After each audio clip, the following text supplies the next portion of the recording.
the realization of prosperity. It is granted only to the heart that abounds with integrity, trust, generosity, and love to realize true prosperity. The heart that is not possessed of these qualities cannot know prosperity, for prosperity, like happiness, is not an outward possession, but an inward realization. The greedy man may become a millionaire, but he will always be wretched, and mean, and poor, and will even consider himself outwardly poor, so long as there is a man in the world who is richer than himself. Whilst the upright, the open-handed and loving will realize a full and rich prosperity, even though their outward possessions may be small.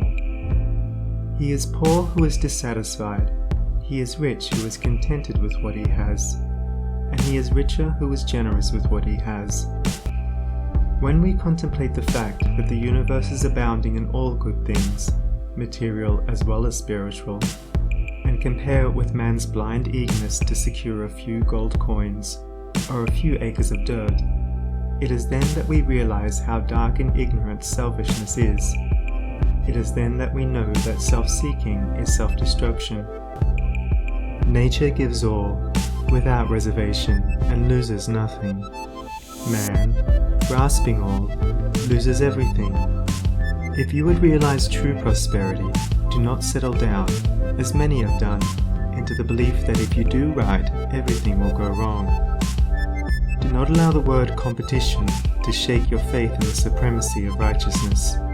I care not what men may say about the laws of competition, for do I not know the unchangeable law, which shall one day put them all to rout, and which puts them to rout even now in the heart and life of the righteous man?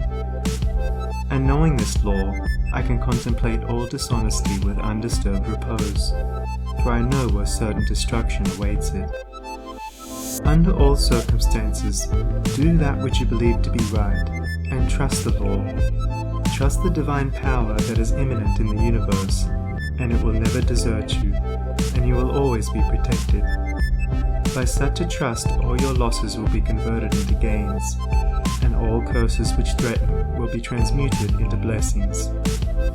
Never let go of integrity, generosity, and love, for these, coupled with energy, will lift you into the truly prosperous state.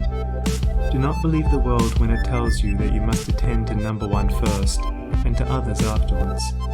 To do this is to not think of others at all, but only of one's own comforts.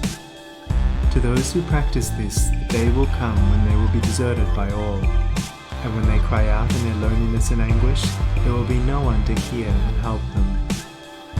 To consider oneself before all others is to cramp and warp and hinder every noble and divine impulse. Let your soul expand. Let your heart reach out to others in loving and generous warmth, and great and lasting will be your joy, and all prosperity will come to you. Those who have wandered from the highway of righteousness guard themselves against competition. Those who always pursue the right need not to trouble about such defense. This is no empty statement. There are men today who, by the power of integrity and faith, have defied all competition, and who, without swerving in the least from their methods, when competed with, have risen steadily into prosperity, whilst those who tried to undermine them have fallen back to fear. To possess those inward qualities which constitute goodness is to be armoured against all the powers of evil, and to be doubly protected in every time of trial. And to build oneself up in those qualities is to build up a success which cannot be shaken, and to enter into a prosperity which will endure forever. The white robe of the heart invisible is stained with sin and sorrow, grief and pain, and all repentant pools and springs of prayer shall not avail to wash it white again. While in the path of ignorance I walk, the stains of error will not cease to cling. Defilements mark the crooked path of self, where anguish lurks and disappointment sting. Knowledge and wisdom only can avail to purify and make my garments clean.